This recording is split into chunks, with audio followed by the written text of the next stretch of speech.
সুমনা ভাবি আমাকে দেখে বলে উঠল, ভাবি আপনি যেমনটা ভাবছেন তেমন কিছু না। সোহাগ আমার ভাইয়ের মতো, আমাকে ভাবি ডাকে। এছাড়া আমাদের মাঝে আর কোনো সম্পর্ক নেই। সুমনা ভাবির কথায় আমি মুচকি হাসলাম, তারপর বললাম, জি ভাবি, আমি জানি সোহাগের রুচি এতটাও খারাপ হয়নি যে কারো বিবাহিত বউয়ের সাথে কোনো প্রকার সম্পর্ক করবে। অনেক দিন ধরে দেখছি ওকে। সোহাগের আমাকে ভালো না লাগলে আমি অবিবাহিত কোনো মেয়ের সাথে আবারও সোহাগের বিয়ে দিব। আপনি চিন্তা করবেন না এসব নিয়ে, আমি কিছুই মনে করিনি।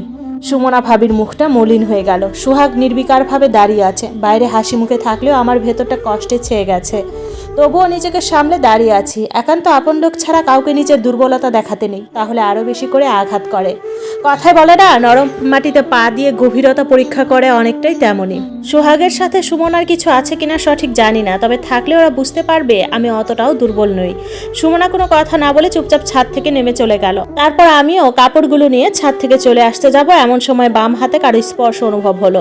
চিরচেনা সেই স্পর্শ। সোহাগ আমার হাতটা ধরে রেখেছে। আমি শান্ত দৃষ্টিতে ওর দিকে তাকিয়ে রইলাম। অন্য কাউকে আমার ভাগ দিতে পারার মতো উদার হলে কবে থেকে? যবে থেকে আপনি পরনারীর কাছে ঘনিষ্ঠ হয়ে বসতে পেরেছেন তবে থেকে। কখনো কখনো চোখের দেখাও ভুল হয়, আমি বললাম। কখনো কখনো বিশ্বাসগুলোই চরমভাবে বিশ্বাস করতে ইচ্ছে করে। সোহাগ আমার হাত ছেড়ে দিল। আমি সময় নষ্ট না করে রুমে চলে এলাম। অনেক কন্ট্রোল করেছি নিজেকে, আর পারছি না। চোখের কোণে জমে ওঠা পানি কণাগুলোকে বেরিয়ে আসতে দেওয়া উচিত। বাইরে নিজেকে যতই শান্ত দেখাতে চেষ্টা করি না কেন, কোনো মেয়েই নিজের স্বামীর ভাগ কাউকে দিতে পারে না। তাছাড়া সোহাগকেই আমি ভালোবাসি। আমার জীবনে সোহাগ ব্যতীত কোনো দ্বিতীয় পুরুষের এমন অধিকার নেই। আমি যতদূর জানতাম সোহাগের জীবনে আমার গুরুত্ব এমন, কিন্তু হঠাৎ কেন সব ফিকে হতে শুরু করলো বুঝতে পারলাম না। কাপড়গুলো খাটের উপর রেখে অজু করে নামাজ পড়ে নিলাম। আল্লাহর কাছে মনের সকল কথা খুলে বলতে পারার মতো শান্তি হয়তো দ্বিতীয় কিছুতেই নেই। আল্লাহর কাছে সকল দুশ্চিন্তা থেকে মুক্তির আবেদন করলাম। হঠাৎ পাশে নজর ঘোরাতে দেখলাম একজন সুদর্শন যুবক পাঞ্জাবি পরে নামাজে দাঁড়িয়ে আছে। এই পুরুষ আমার চোখে শ্রেষ্ঠ সুন্দর, কেন জানি না। হয়তো অনেক ভালোবাসি বলে, নয়তো অন্য কিছু। তবে একজন জীবনসঙ্গীর মাঝে সীমাবদ্ধ থাকার আত্মতৃপ্তি উপলব্ধি করার মতো অনুভূতি সকলের থাকে না। সোহাগ নামাজ শেষ করে আমার দিকে এগিয়ে আসলো। তারপর বলতে লাগলো, আমি অফিস থেকে ফিরে ছাদে কাপড় আনতে গিয়েছিলাম। সুমনা ভাবে আমাকে ওনার বরের সাথে কথা বলতে অনুরোধ করছিল, তাই বসেছিলাম। কখন এত কাছাকাছি চলে এসেছি আমি জানি না। বিশ্বাস করো, আমি আর এমনটা করব না। আচ্ছা, কিছু খাবে তুমি এখন? না, একটু বাইরে যেতে হবে অফিসের কিছু জিনিস কেনার জন্য। সোহাগ মাথা থেকে টুপিটা খুলে রেখে পাঞ্জাবিটা পরেই বেরিয়ে গেল। আমি দুইটা মানুষের হিসাব মেলাতে ব্যস্ত হয়ে গেলাম। স্বামী সংসার ছেলে আলাদা থাকার কোনো মানসিকতা আমার নেই, তবে আমি মেরুদণ্ডহীনও নই। নিজেকে কষ্ট অন্যকে দেখিয়ে সহানুভূতি পাওয়া বা কাউকে আনন্দ দেওয়ার সুযোগ আমি কাউকে দিব না।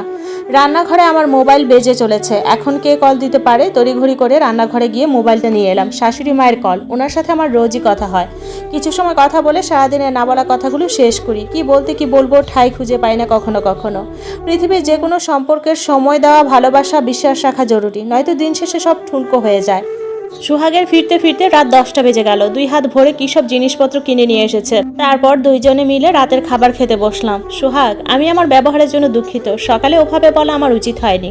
আরে সমস্যা নেই। সত্যি তো, কাউকে রান্না করে খাওয়ালে বা 2-4 মিনিট গল্প করলে দোষের কিছু হয় না। তাছাড়া প্রতিবেশীও তো বটে।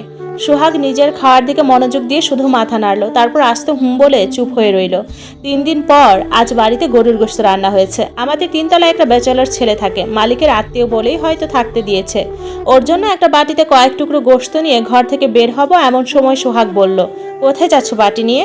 খেতে আসো, লোভ সামলাতে পারছি না। আমি বললাম, ওই বাদশাকে দিতে যাব। শুনেছি ছেলেটা একা একা রান্না করে খেতে কষ্ট হয়। তুমি একটু অপেক্ষা করো, আমি 2 মিনিটে আসছি। সোহাগের হাসি খুশি মুখটা কালো হয়ে গেল।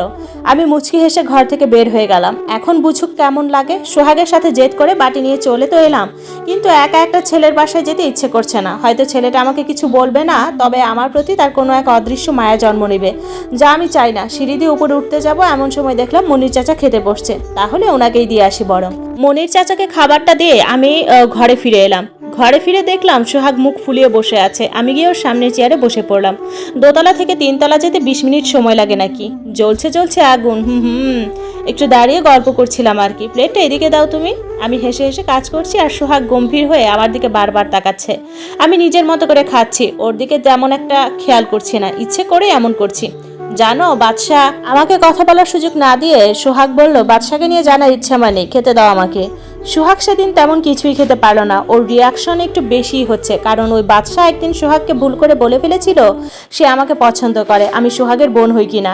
সেদিন সোহাগের রিয়াকশন ছিল দেখার মতো। দাঁত কিরমির করে বাদশাকে বলেছিল, ভাই বোন কেন হতে যাব আমরা, দেখি কি বোন মনে হয় নাকি। আরও কত কি ভাবলে এখনও হাসি পায়। দুপুরে খাওয়া শেষ করে সোহাগ বিছানায় শুয়ে মোবাইলে কিসব দেখছে। আমি সব কাজ গুছিয়ে রেখে রুমে গেলাম। মোনালিসা দেখে যাও, মোবাইলে দৃষ্টি আটকে রেখে কথাগুলো বললো আমাকে। আমি কোনো জবাব না দিয়ে ওর পাশে শুয়ে পড়লাম। শরীরটা হঠাৎই একটু খারাপ লাগছে, মাথা ব্যথা করছে অনেক, সেই সাথে ঠান্ডাও লাগছে। আমি চুপচাপ শুয়ে আছি। সোহাগ আমার দিকে ভ্রুকুচকে তাকালো, তারপর আমার কপালে হাত দিয়ে দেখলো জ্বর আসছে কিনা। তোমার কি ঠান্ডা লাগছে? আমি মাথা নেড়ে হ্যাঁ সূচক জবাব দিলাম। সোহাগ বিছানার পাশে ভাঁজ করে রাখা নকশি কাঁথাটা আমার গায়ে জড়িয়ে দিল। উঠে গিয়ে ফ্যানের জোরটা কমিয়ে লাইট অফ করে আসলো। এরপর আমার কপালে আস্তে করে হাত বুলিয়ে দিতে লাগলো।